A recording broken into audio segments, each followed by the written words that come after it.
Assalamualaikum warahmatullahi wabarakatuh. Waalaikumsalam warahmatullahi wabarakatuh. Selamat siang Bapak Ibu guru tercinta terhebat SD Negeri 010 Penanggung.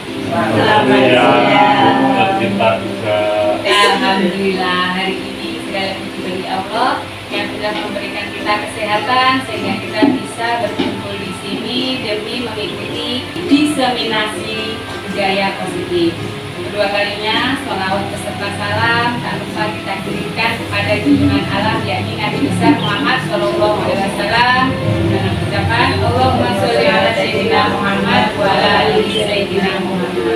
Mudah-mudahan dengan memperbanyak sholawat kita mendapatkan syafaat yaumil akhir. Amin. Amin. Ya Rabbal alamin. Pertama sekali saya mengucapkan terima kasih kepada Bapak Ibu guru yang sudah menyediakan waktunya demi mengikuti diseminasi modul 1.4 budaya positif pada tugas saya sebagai CUGP Angkatan 10 Kabupaten Rokan-Hulu.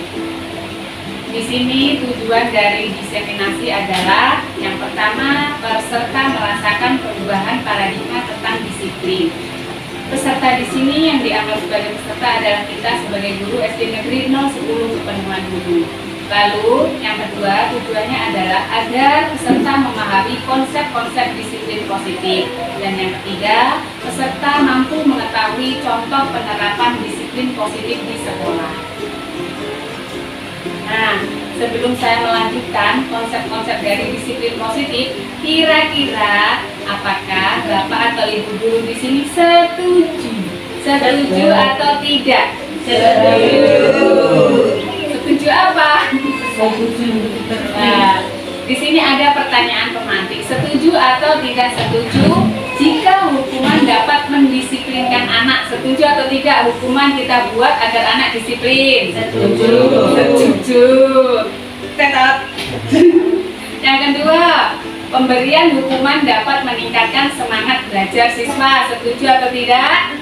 Tidak. Tidak setuju atau setuju?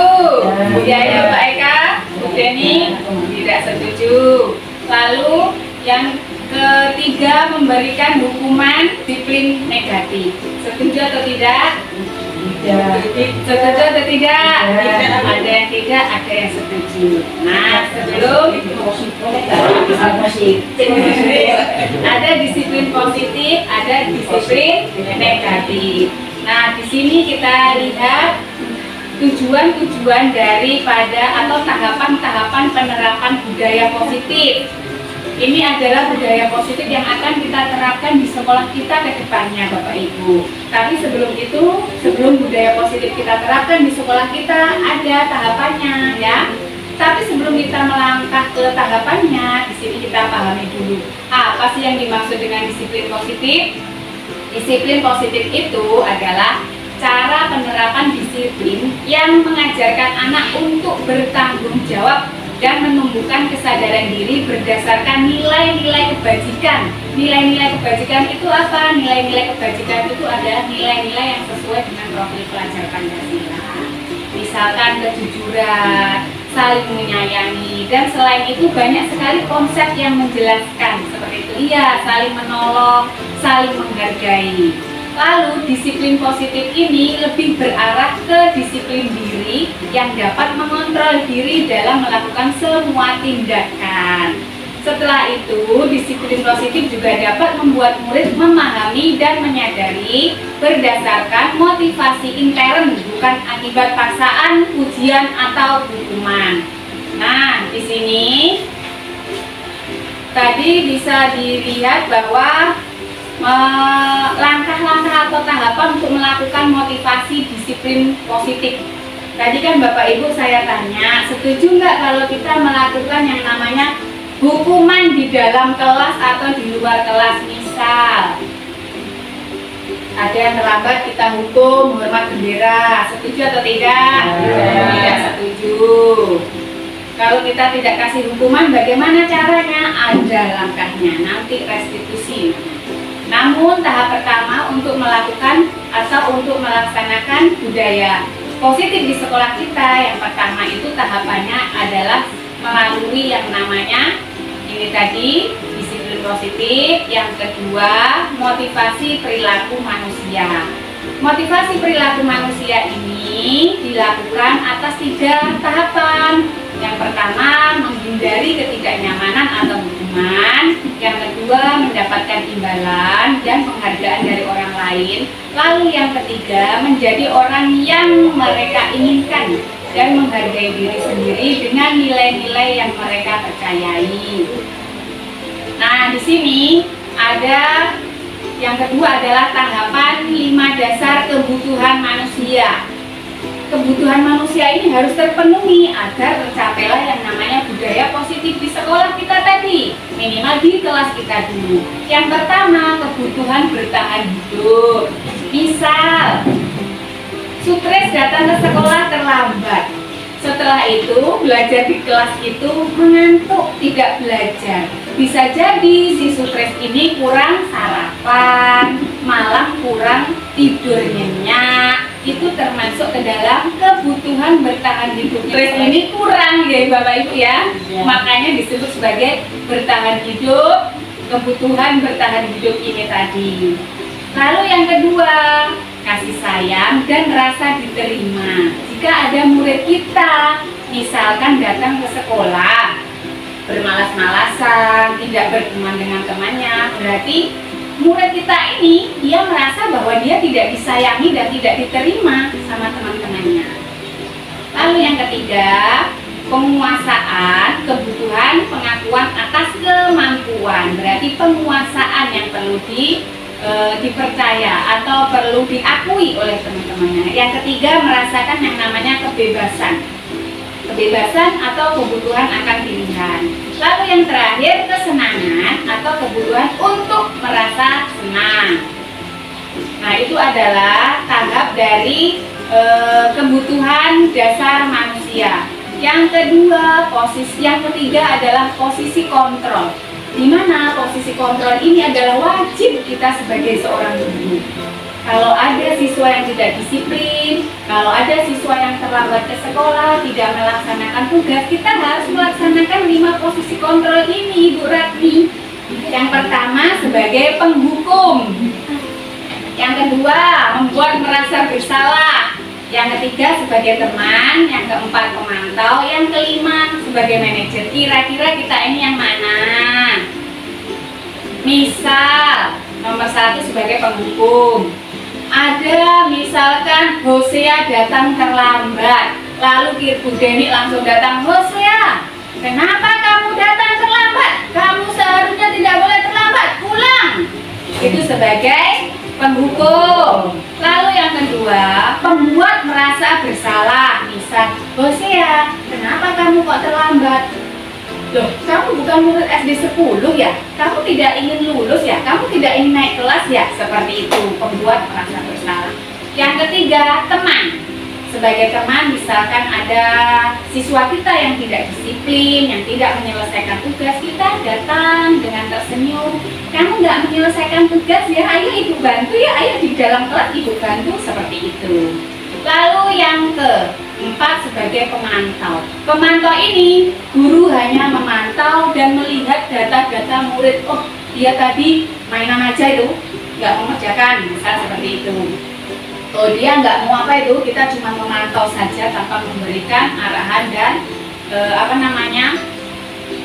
masukan seperti itu. Yang terakhir adalah sebagai manajer. Sebagai manajer ini apa? Sebagai manajer ini misalkan contoh, ada salah satu siswa yang kedatang, Febi misalkan, datang ke sekolah terlambat. Lalu kita sebagai guru, Febi, kamu kemana nggak sekolah? Kamu terlambat. Tidak, itu bukan sebagai manajer. Kalau sebagai manajer, kita masukkan dulu dia ke kelas, lalu kita panggil, apakah itu waktu istirahat ataukah waktu dia senggang, kita panggil, kita berbicara 4 mata, kita tidak menghukum, kita bertanya apa penyebabnya dia terlambat atau dia tidak menyelesaikan tugasnya. Nah, seperti itu. Kira-kira kita Bapak Ibu guru ini, Pak Sukres, kita ini sebagai yang mana selama ini? Penghukum, pembuat merasa bersalah, teman, manajer?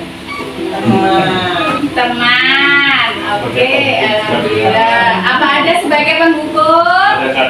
Kadang-kadang tidak boleh lagi. Ya Bapak Ibu, tidak boleh. Sesuai dengan konsep restitusi, kita tidak boleh sebagai penghukum. Apapun alasannya, posisi kontrol kita terbaik adalah sebagai manajer. Ya Pak Sutris, Pak Eka, Bu Naria, seperti itu. Nah, kenapa kita memilih sebagai manajer? Ini manajer adalah posisi di mana guru berbuat sesuatu bersama dengan murid, mempersilahkan murid mempertanggungjawabkan perilakunya, mendukung murid agar dapat menemukan solusi atas permasalahannya sendiri. Ya, alhamdulillah, mudah-mudahan kita kedepannya selalu sebagai manajer ya Bapak Ibu. Untuk melakukan disiplin positif itu yang keempat adalah keyakinan sekolah atau keyakinan kelas. Peraturan kelas dengan keyakinan kelas, apakah ada bedanya, Bu Deni? Beda atau tidak? Beda. Kalau peraturan kelas dibuat kita sendiri sebagai guru dan menggunakan kata kalimat kata yang negatif, misal dilarang terlambat, dilarang membuang sampah sembarangan, atau itu berfokusnya melebar. Tapi kalau keyakinan kelas, kita membuatnya menggunakan kata yang positif, misal datang tepat waktu. Seperti itu, saling menghormati, saling menyayangi. Dan keyakinan kelas ini dibuat berdasarkan kebutuhan siswa dan guru di dalam kelas. Jadi kalau kita tahun ajaran baru, kita masuk, kita harus membuat keyakinan kelas itu bersama, lalu kita tempel. Apa tujuannya? Tujuannya yang mendisiplinkan anak-anak ini tadi, agar mereka ingat bahwa keyakinan kelas yang sudah kita buat ini loh kemarin. Jadi kalau mereka ingkar, kalau mereka melakukan itu tadi, melakukan keterkaitan dengan tidak disiplin atau sering terlambat, tidak melaksanakan tugas, berarti nanti apa tujuan kita keyakinan kelas tadi? Nah, seperti itu ya Bapak Ibu ya. Berarti keyakinan kelas ini wajib kita buat ya Bapak Ibu, besok tahun ajaran baru. Jadi kita buat bersama-sama, kita tulis, kita tempel di dalam kelas, agar anak itu ingat. Tujuannya apa? Tujuannya mendisiplinkan kelas sesuai dengan keyakinan kelas yang kita buat bersama. Apakah keyakinan kelas itu hanya untuk murid? Untuk murid atau guru aja Pak? Atau dua-duanya? Dua-duanya. Datang tepat waktu, boleh nggak muridnya yang datang tepat waktu, gurunya yang terlambat? Nah, ya kan Pak? Tanggung jawab, melaksanakan tugas. Tugas kita apa? Tugas siswa apa? Itulah tujuannya, menuju yang namanya nanti budaya positif. Ya Bapak Ibu ya. Lanjut, apakah ada yang mau ditanyakan Bapak Ibu?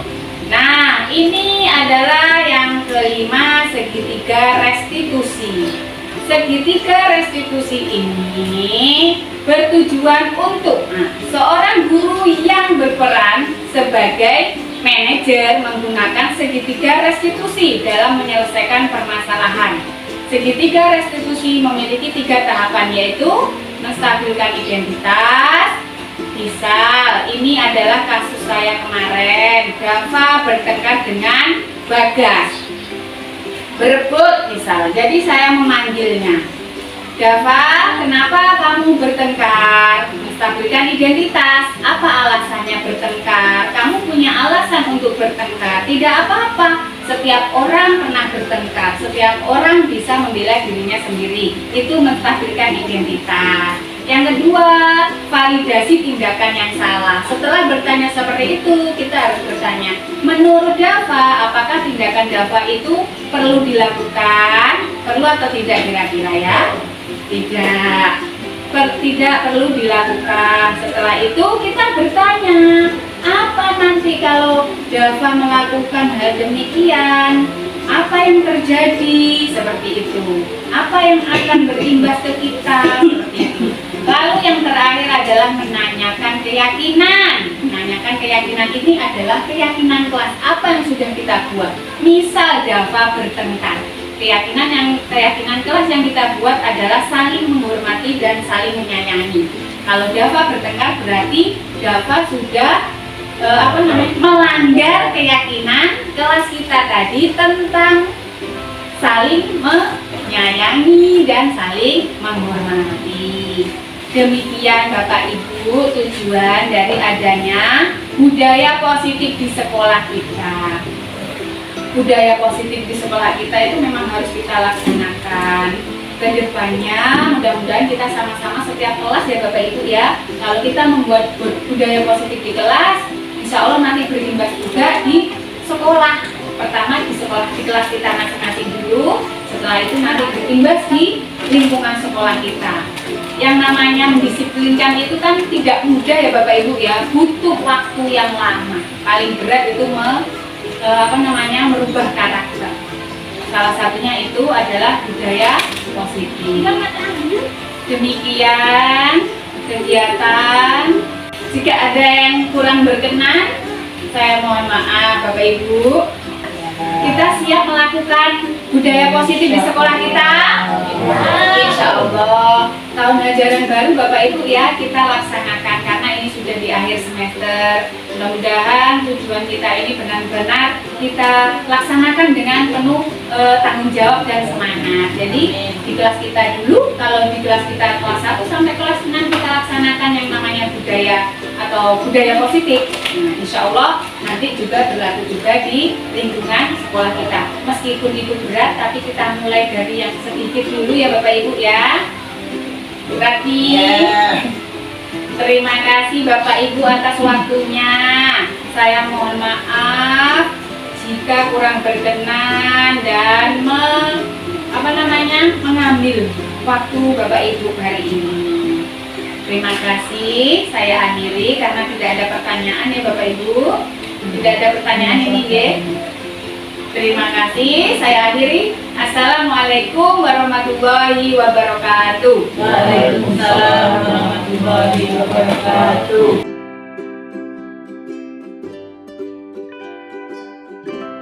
Assalamualaikum warahmatullahi wabarakatuh. Waalaikumsalam warahmatullahi wabarakatuh. Bagaimana kabarnya anak ibu hari ini? Alhamdulillah luar biasa, tetap semangat, Allahu Akbar. Nah, anak ibu hari ini, coba ibu mau bertanya.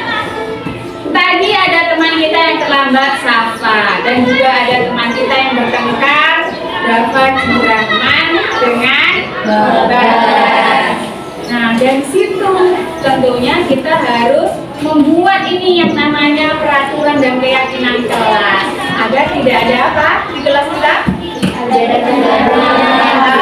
Agar tidak ada pertengkaran. Setelah itu disiplin, tertib. Nah, sebelum itu kita kan sudah sepakat nih seharusnya ya, kita sepakat membuat keyakinan kelas agar kelas kita ini benar-benar teratur, tidak ada lagi yang bertengkar, tidak ada lagi yang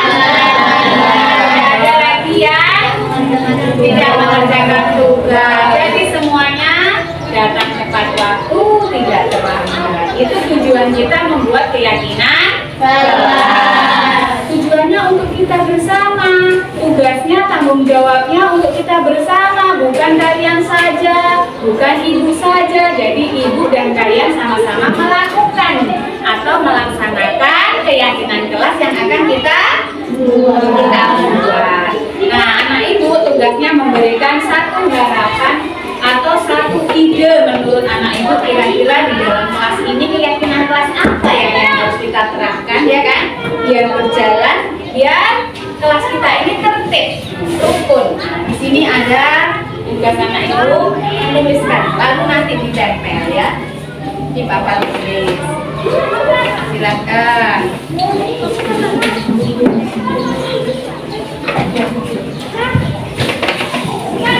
Saja ya.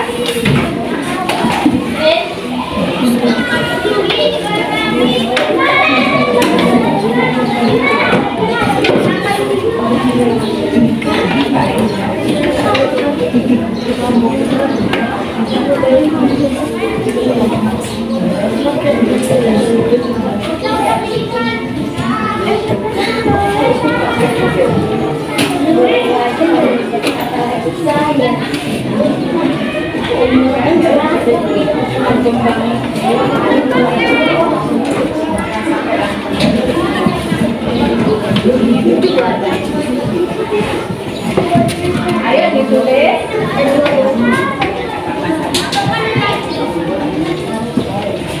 Silakan ditulis dan dicatat juga.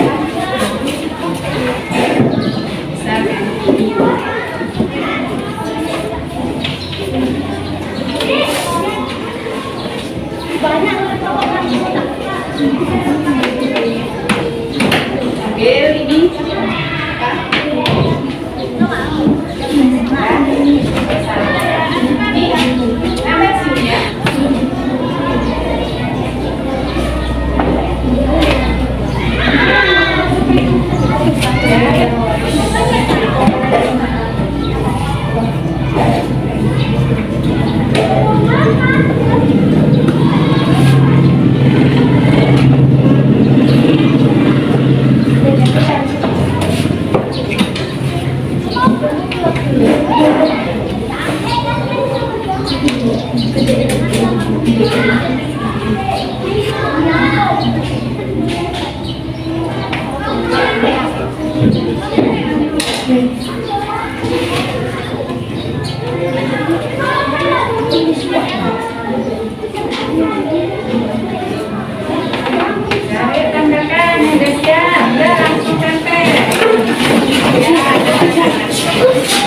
Lihat, tepat waktu, disiplin, tanggung jawab, saling menghargai. Bagus. Kita buat di sini kalimat positif, kita tuliskan dari teman-teman kalian ini dari pendapat kalian tadi ya. Kita buat di sini. Misal kemarin salah terlambat. Berarti kata-kata yang tepat untuk keyakinan kelas membuat kalimat positifnya apa? Disiplin. Kalau datang atau datang tepat waktu. Datang tepat waktu.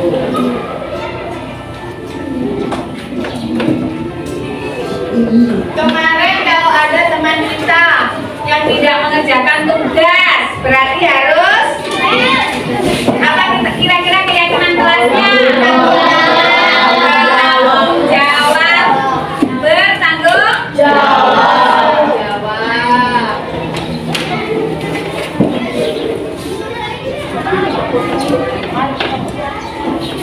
Kalau ada yang bertengkar, apa kira-kira keyakinan kelasnya? Saling apa?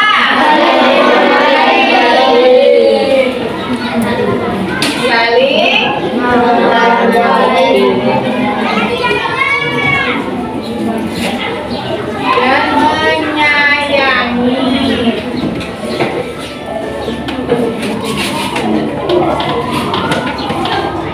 Ini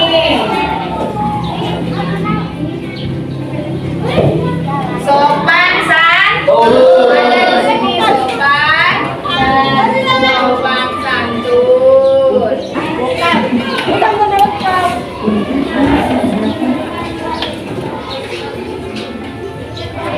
Membuang sampah pada